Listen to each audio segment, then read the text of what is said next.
Good morning, students. Today I am going to teach you our new poem, lesson number 6, What Makes Life Worth Living.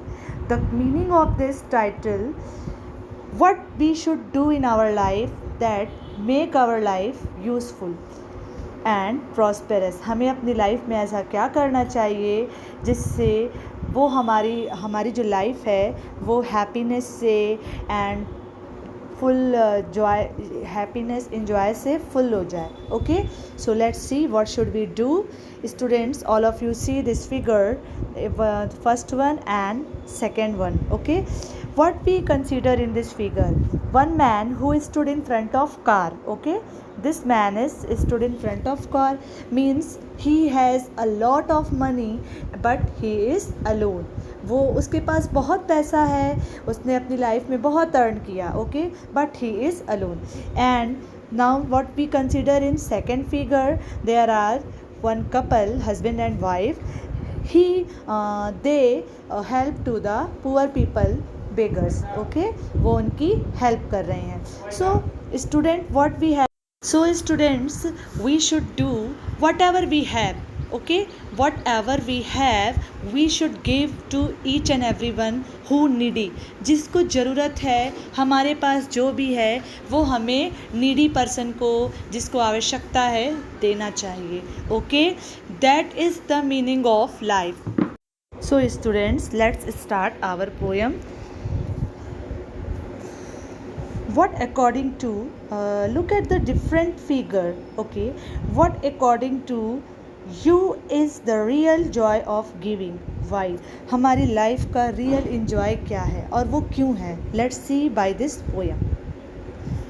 What makes life worthwhile? What is the meaning of life? How can we make our life prosperous?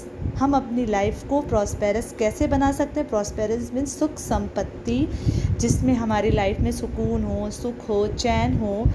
Okay students, yes students, the concept of this poem, the meaning of this poem is very high according to you, but try to understand it is not concept for you only, it is concept, this poem's concept for everyone, whatever students, whatever parents, whatever I like teachers, means life. ये जो poem का message है ये सिर्फ और सिर्फ आपके लिए ही नहीं, ये on the earth for each and every one. Earth पे जितने भी लोग हैं सभी के लिए ये मैसेज है. ओके, तो ऐसा समझ के चलिए, ऐसा अंडरस्टैंड होके चलिए कि it is not conveying for only you. मैं अपने आप को भी इस पोएम से कोरिलेट कर रही हूँ. So let's start students. What makes life worth living? The answer is only sharing and our giving.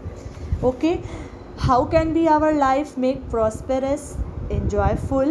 The answer is only and only sharing and caring or giving.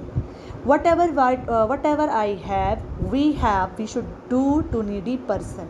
We should give to needy person. हमारे पास जो भी है हमें वो share करना चाहिए, हमें उसको नीडी पर्सन को देना चाहिए. और जो भी जिस भी इंसान को हेल्प की नीड है, we should help to needy person. Okay students, now the next, the only things we truly save. One thing I forget to say that this is very interesting poem and written by William F.O. Barron. William F O Barron. तो ये जो poem है William F O Barron के according write की गई है. बहुत ही सुंदर पोएम है. By this poem he want to convey the actual and real optimistic message of the life. So now let's start. And the only things we have we truly save and those we give away. Okay, for we are only caretakers during the earthly stay. Okay students, whatever I have earn in our life, जो भी हम अपनी life में earn करते हैं like money, तो what we do, we save that for your future. हम लोग इसको सेव करते हैं. लेकिन what is actual saving of the life? What is actual saving of the life? What we do for needy person. हमारी life की actual saving क्या है?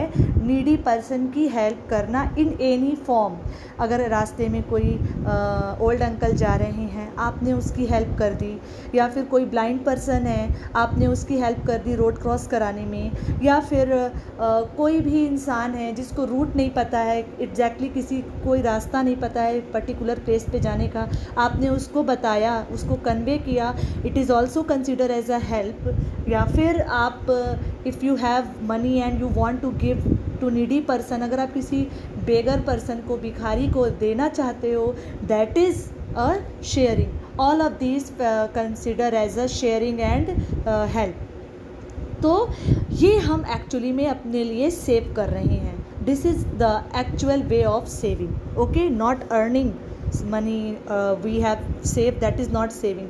वो तो हमारी सेविंग नहीं होती, वो यस हम अपनी लाइफ के लिए करते हैं, फॉर द फ्यूचर करते हैं, आपके पेरेंट्स करते होंगे, सब लोग करते हैं, but we should do something from that parts also. हमें उसी सेविंग मनी पार्ट से ही कुछ बेगर्स को, नीडी पर्सन को हेल्प करना चाहिए, नॉट फुल, पूरा नहीं देना चाहिए। हम मानते हैं इस चीज़ को कि हमें अपने फ्यूचर के लिए भी सेव करना चाहिए, but do something from that parts, okay. Now for we are only caretaker during the earthly stay. जब तक हम अपनी अर्थ पे हैं, अपनी लाइफ को सर्वाइव कर रहे हैं, we are only caretaker, हम सिर्फ उनके केयर टेकर हैं, बट एक्चुअली जो हम उनके हेल्प कर रहे हैं किसी भी फॉर्म में, any form, that is a part of saving in the haven. Let's see what we give and share on earth builds treasure for us in heaven. हम जो कुछ भी अर्थ पे करते हैं, दैट इज़ पॉजिटिव और negative, if we do positive activity, positive means अच्छे काम करना, that is include in heaven as a treasure. वो हमारा आप सभी लोगों को पता है कि in a one day each and every person will become die. हर व्यक्ति जो इस अर्थ पे है वो एक ना एक दिन मरना ही मरना है। और ऐसा कहा जाता है, ऐसा माना जाता है कि गॉड इज़ इन हेवन, भगवान स्वर्ग में है, ओके। तो ये ऐसा माना जाता है कि हम जो कुछ भी करते हैं, अगर अच्छा करते हैं तो वो भी एक स्वर्ग में हमारा अकाउंट में राइट होता है, वो गॉड का काम है। और अगर हम कुछ नेगेटिव करते हैं, किसी को टॉर्चर करते हैं और थीफिंग करते हैं या चोरी करते हैं, किसी को सताते हैं, इंसेक्ट को मारते हैं, लाइक मच्छर को, कीड़े को मार रहे हैं, तो all of these tiny activities, छोटी से छोटी एक्टिविटीज़ सब हमारी इंक्लूड होती है वहाँ पे। If we do positive then it will be included as a positive activity in treasures, and if we will do negative activities then it will be included as a negative aspect. ये negative aspect के form में include होता है, okay. So give freely of your wealth, time and blessings. Your rewards will be more than you are guessing, okay. So give freely of your wealth. वो आपके पास जो कुछ भी है, okay, time and blessing, that you should do for caring way, sharing way. आपके पास जो कुछ भी है उसको शेयर करिए। इवन आपको बदले में क्या मिलेगा, what you get from that, if you shared and giving to anyone, you got blessing, okay, you would got blessing, आपको आशीर्वाद मिलेगा लोगों से, एंड गुड ब्लेसिंग्स मिलेंगी, and your rewards will be more than you are guessing. आप जितना expect नहीं किए होगे, आप 1 और 2 फैक्टर एक्सपेक्ट करते हो तो आपको उससे कहीं ज़्यादा मिलेगा, ओके। अगर आपके पास टाइम, अगर नहीं, if you have not, you should sit with your grand parents, अपने दादा दादी के साथ थोड़ा सा समय एक्सपेंड करिए, okay, and do respect and ओबे of your parents and elders, अपने बड़ों की रिस्पेक्ट करिए। आपके लिए तो यही करना ही इनफ है, okay. Obey your teachers, obey your elders and respect your parents, and do give some time to your grand parents. तो this is the way of doing better way for your life, and this will be included as a heaven in the included in the heaven as a positive activities, okay. और ये सब आपका स्वर्ग में यानी कि भगवान के पास एक अच्छे कामों में इंक्लूड होता जाएगा।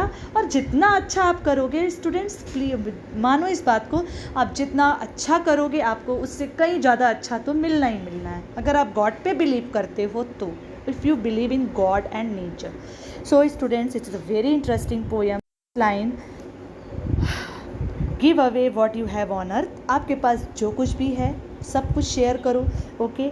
कम फॉलो मी, मेरे साथ आओ।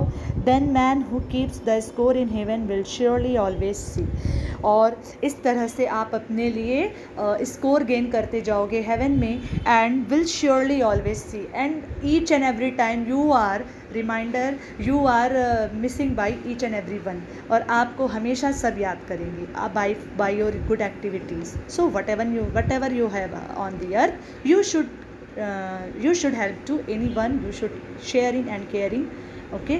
आपको sharing on caring consider aspect पे रहना चाहिए। So this is a very interesting poem and I hope you consider this poem and you follow the concept of this poem. अगर आप नहीं करते थे तो from today you will have to do it, आपको इसे करना चाहिए। Thank you students.